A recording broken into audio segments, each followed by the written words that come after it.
목걸이. 그녀는 아름답고 매력이 있었지만 운명의 잘못이랄까. 하급 직원의 가정에 태어난 처녀들 중 하나였다.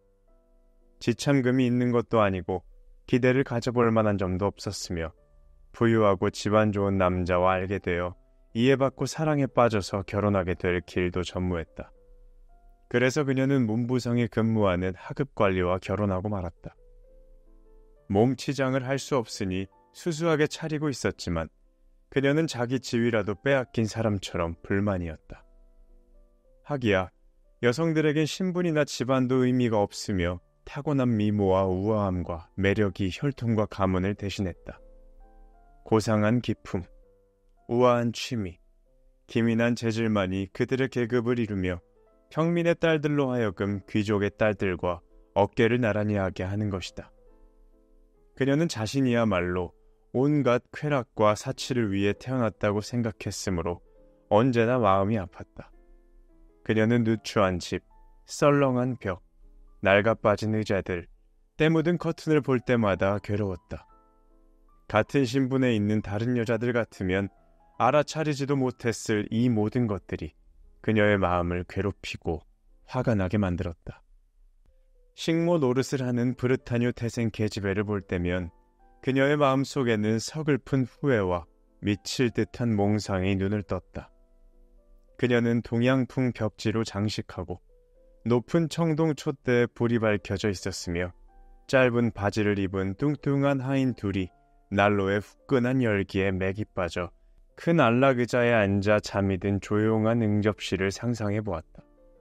그녀는 옛날 비단으로 벽을 두른 큰 살롱을 상상해 보았으며 값을 헤아릴 수 없는 골동품들이 놓인 우아한 가구들, 모든 여성들의 선망과 관심을 받는 사교계의 인기 있는 남성들과 가장 친밀한 친구들이 모여 오후 5시쯤 담화를 즐기도록 만든 향기롭고 아담한 밀실들을 상상해 보았다.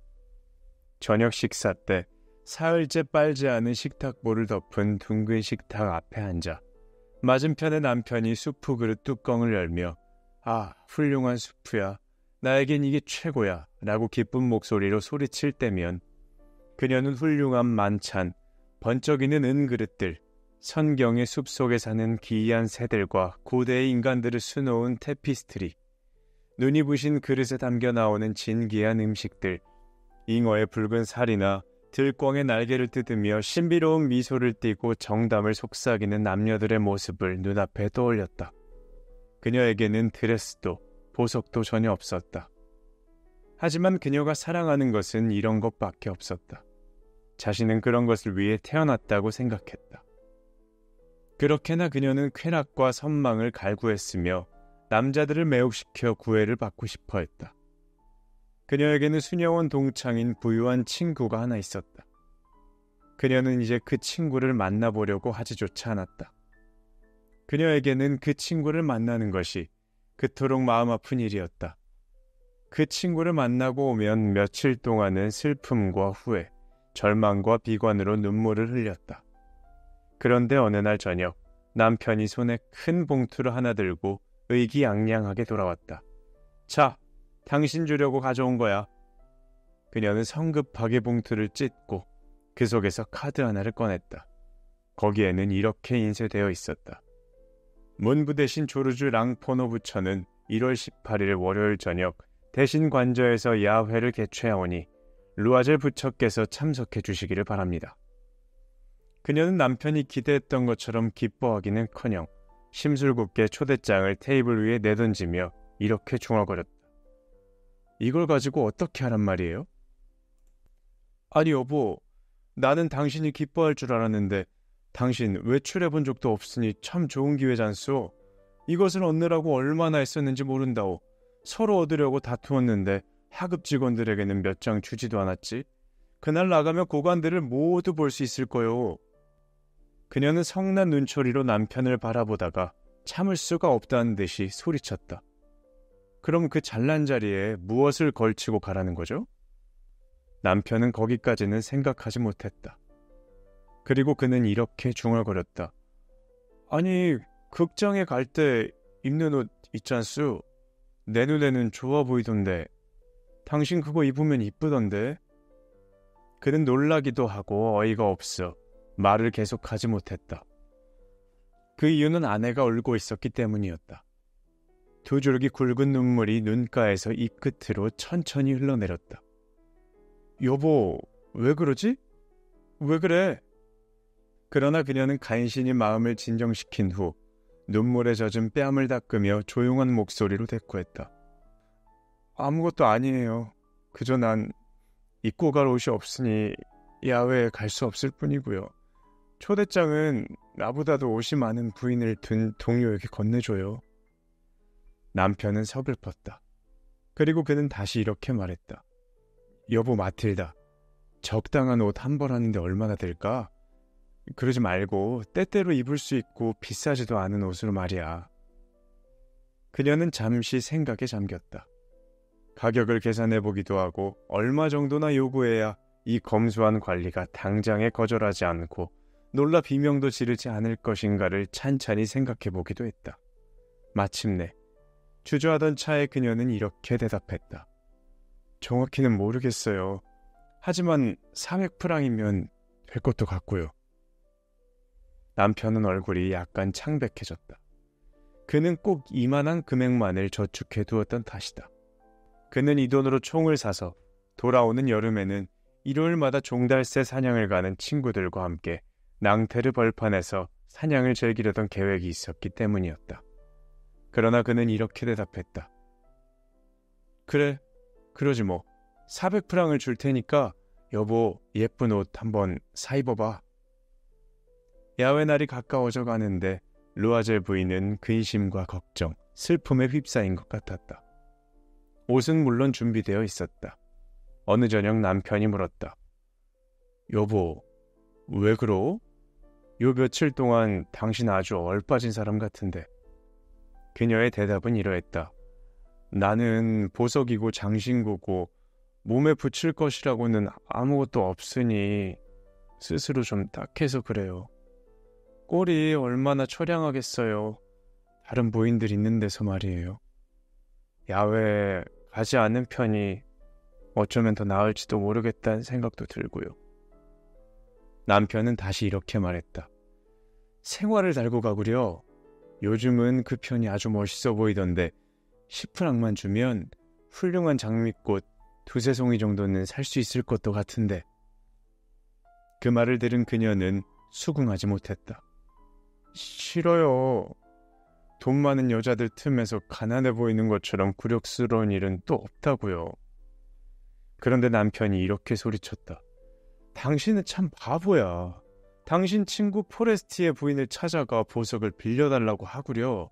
그만한 것쯤은 그래도 부탁할 수 있는 사이잖소. 그녀는 기쁨에 넘쳐 소리쳤다.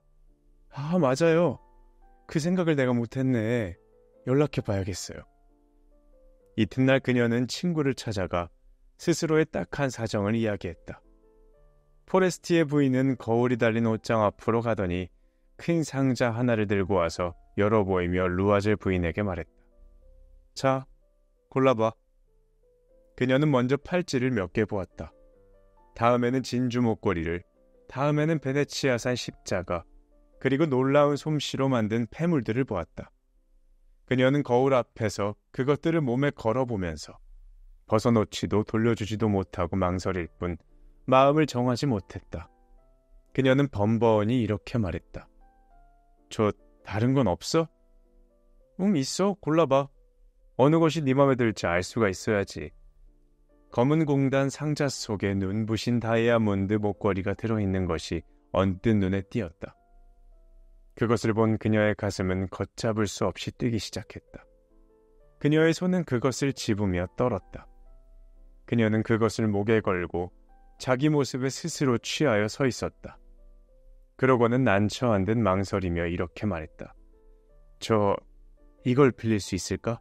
나 다른 건 필요 없는데. 그래, 그렇게 해.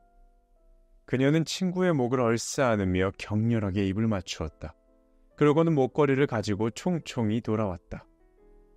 야외 날이 되었다. 루아젤 부인은 성공을 거두었다. 그녀는 누구보다도 아름답고 우아하고 맵시 있었으며 기쁨에 취해 웃었다. 모든 남자들이 그녀를 바라보았고 이름을 물었으며 소개받기를 원했다. 모든 관리들이 그녀와 춤을 추고 싶어 했다. 장관조차도 그녀를 유심히 바라보았다. 그녀는 흥분 속에서 취한 듯 춤을 추었다. 그녀는 자신의 미모의 승리와 성공의 영광, 온갖 찬사와 감탄, 온갖 쾌락의 개방과 여성들의 마음에는 한없이 달콤한 완전 무결한 승리로 이루어진 행복의 구름 속에서 기쁨에 도취되어 모든 것을 잊었다. 그녀는 새벽 4시쯤 되어서야 야외장에서 나왔다. 남편은 자정부터 사람도 없는 응접실에서 다른 남자 셋과 함께 자고 있었다. 부인네들은 그동안 마음껏 쾌락을 맛보았는데 남편이 돌아갈 때를 위해 가지고 온 옷을 그녀의 어깨 위에 걸쳐주었다. 평소에 입던 검소한 옷이었으므로 그 누추함이란 무도회의 화려한 의상과는 도무지 어울리지 않았다. 이것을 느끼자 그녀는 값진 모피옷으로 몸을 감싼 다른 여자들의 눈에 띄지 않으려고 몸을 피하려 했다. 루아젤은 그녀를 붙들었다. 잠깐만 기다리구려. 밖에 나가면 감기 들 거야. 내가 나가서 마차를 불러올 테니 잠시만 기다리시구려. 그러나 그녀는 남편의 말을 듣지 않고 급히 층계를 뛰어내려갔다. 그들이 거리로 나왔을 때 마차는 한 대도 보이지 않았다. 그들은 멀찌감치 지나는 마차를 소리쳐 부르며 마차를 잡기 시작했다. 그들은 낙담하여 몸을 떨며 세느강 쪽으로 걸어갔다. 마침내 그들은 강가에서 밤에 나다니는 낡은 마차 한 대를 발견했다. 파리에서 낮에는 차마 그 초라한 꼴을 보이기가 부끄럽기라도 하는 듯 밤에나 볼 수 있는 그러한 마차였다. 그들은 그것을 타고 마르티르가에 있는 집문 앞에 다다랐다. 그들은 쓸쓸하게 집 층계를 올라갔다. 그녀에게는 모든 것이 끝난 것이다. 그리고 남편은 아침 10시까지 문부성에 출근할 일을 생각하고 있었다. 그녀는 화려한 자기 모습을 다시 한번 보려고 거울 앞으로 가서 어깨에 걸쳤던 웃옷을 벗었다. 그러다 그녀는 그 모습을 보고 불현듯 갑자기 비명을 질렀다. 목에 걸었던 목걸이가 보이지 않았다. 옷을 벗던 남편이 물었다. 당신 왜 그래? 그녀는 남편을 향해 돌아서며 얼빠진 듯 이렇게 말했다. 저 목걸이가 없어졌어요. 남편은 실성한 사람처럼 벌떡 일어섰다. 뭐라고? 그럴 리가 있어? 잘 찾아봐. 목걸이가 어디 없어져? 그들은 옷갈피 속, 외투갈피 속, 호주머니 속을 샅샅이 뒤져보았다. 그러나 목걸이는 나오지 않았다. 남편은 이렇게 물었다. 무도회장에서 나올 때까지는 확실히 있었어? 그럼요. 장관댁 현관에서 만지기까지 했던걸요. 그렇다면 길에서 떨어뜨렸으면 소리라도 났을 텐데 마차 안에서 잃어버린 게 확실하네. 맞아요. 그런 것 같아요. 당신 마차 번호 기억나요? 나는 기억이 안 나지. 근데 당신도 마차 번호 보지 않았어. 봤죠. 그들은 낙담하여 서로를 마주보았다. 결국 루아젤은 옷을 다시 입었다. 혹시 눈에 띌지도 모르니 왔던 길을 다시 가봐야겠어. 그는 밖으로 나갔다. 그녀는 드레스를 입은 채 자러 갈 기력도 없어 불도 피우지 않고 아무 생각도 하지 못한 채 멍하니 의자에 앉았다. 7시경에 남편이 돌아왔다. 그는 빈손으로 아무것도 찾지 못한 채로 귀가했다.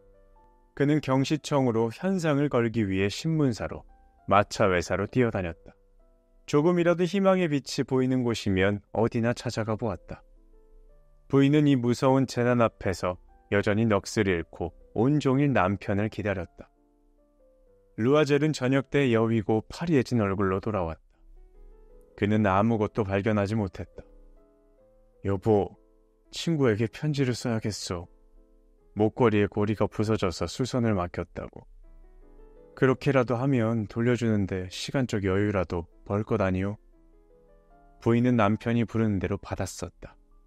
일주일이 지나자 그들은 모든 희망을 잃었다. 5년이나 늙어버린 것 같은 루아젤은 이렇게 결단을 내렸다. 똑같은 보석을 구해서 돌려주는 수밖에 없겠어.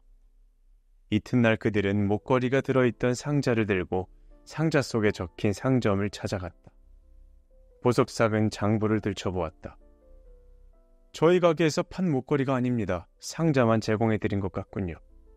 그래서 그들은 똑같은 목걸이를 찾으려고 기억을 더듬어 가면서 이 상점에서 저 상점으로 돌아다녔다.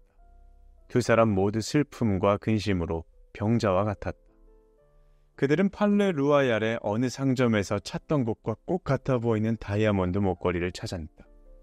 값은 4만 프랑이었으나 3만 6천 프랑이면 팔겠다고 했다. 그들은 보석상에게 사흘 안으로는 다른 사람에게 팔지 말아달라고 사정했다. 그리고 2월 마지막 날까지 잃어버린 목걸이를 찾게 되면 상점에서 3만 4천 프랑에 사준다는 조건으로 계약을 했다. 루아젤은 아버지에게 물려받은 1만 8천 프랑의 재산이 있었다. 나머지는 빚을 얻어야만 했다. 그는 이 사람에게 1천 프랑, 저 사람에게 500프랑, 이곳에서 5루이, 저곳에서 3루이, 닥치는 대로 빚을 졌다. 그는 증서를 쓰고 전 재산을 저당 잡히고 고리대금은 물론 어떤 종류의 대금업자와도 거래를 했다. 그는 돈을 얻기 위해서라면 자기 인생의 모든 것을 걸었으며 이행할 수 있을지 알지도 못하면서 함부로 서약서에 도장을 찍어댔다. 그는 장차 닥쳐올 불행에 대한 걱정, 머지않아 엄습해올 비참의 어두운 그림자, 앞으로 겪게 될 온갖 물질적인 결핍과 정신적인 고통에 대한 생각으로 몸을 떨며 새 목걸이를 사러 보석상을 찾아가서 3만 6천 프랑을 계산대 위에 내려놓았다. 루아젤 부인이 목걸이를 가지고 찾아가자 포레스티의 부인은 불쾌한 표정으로 말했다. 좀 빨리 갖다 줘야지. 나한테 쓸 일이 생기면 어쩌려고 그래. 그 여인은 상자를 열어보지는 않았다. 그녀는 친구가 상자를 열어볼까봐 걱정했다. 물건이 바뀐 것을 알았다면 친구는 어떻게 생각했을까? 친구는 무엇라고 했을까? 자기를 혹시 도둑이라고 생각하지는 않았을까? 루아젤 부인은 가난한 사람들의 생활이 얼마나 끔찍한 것인지 알았다. 그러나 그녀는 곧 비장한 결심을 했다. 저 무서운 빚을 갚아야 했다. 자신이 스스로 갚으리라. 하녀를 내보냈다. 집을 옮겼다. 지붕 및 다락방을 새로 얻었다.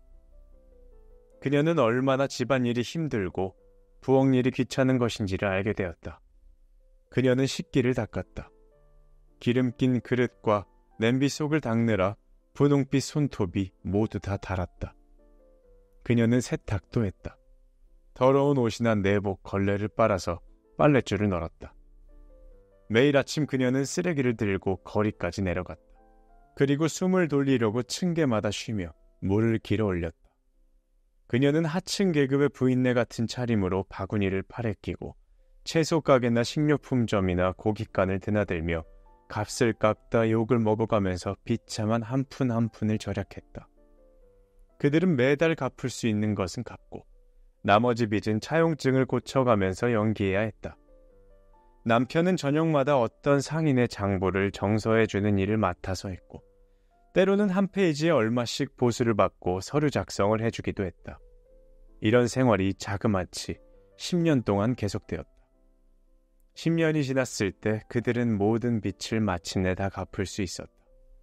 고리대금의 이자와 쌓이고 쌓인 이자의 이자까지도 모두 갚았다. 이제 루아젤 부인은 늙어 보였다. 그녀는 억세고 고집쟁이에 거칠고 가난한 살림꾼이 되어 있었다. 머리는 빗질조차 하지 않았으며 치마도 대충 아무렇게나 걸쳤고 손은 거칠어졌다. 물을 첨벙거리고 마룻바닥을 닦고 거친 음성으로 떠들어댔다. 그러나 이따금 남편이 출근하고 없을 때면 그녀는 창가에 앉아 지난날의 무도회, 자기가 그토록 아름다웠고 사랑을 받았던 무도회를 생각해 보았다. 혹여 저 먹거리를 잃어버리지 않았더라면 어떻게 되었을까? 알 수 없지. 알 수 없고 말고. 인생이란 이토록이나 참 이상하고 무상한 거야. 사소한 일이 파멸을 가져오기도 하고 구원을 베풀기도 하니까 말이야. 그러던 어느 날, 일요일이었다. 그녀는 일주일 동안의 피로를 풀기 위해서 샹젤리제 거리로 산책을 나갔다가 뜻밖의 어린아이를 데리고 산책을 나온 포레스티의 부인을 만났다. 포레스티의 부인은 여전히 젊고 아름답고 매력이 있어 보였다. 루아젤 부인은 가슴이 두근거렸다. 가서 말을 걸어볼까? 그렇지. 빚을 갚은 이제 그에게 다 이야기하자.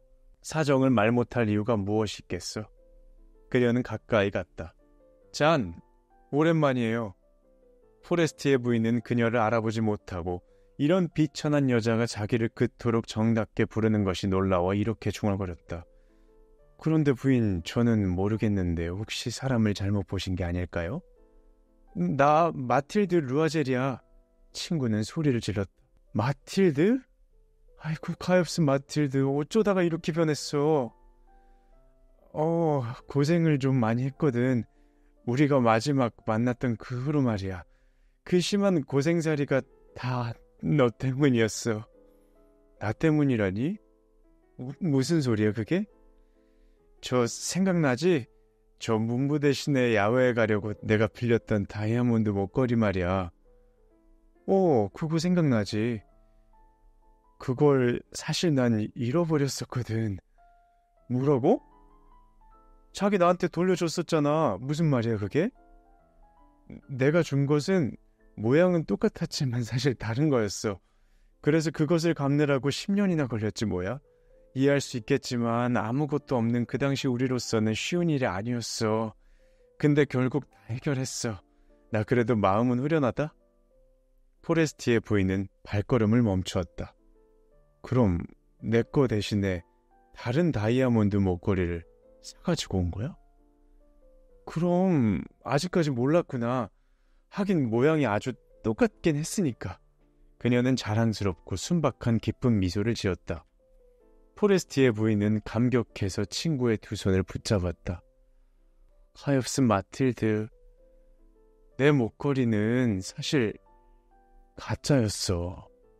기껏해야 500프랑밖에 안 나는 가품 말이야.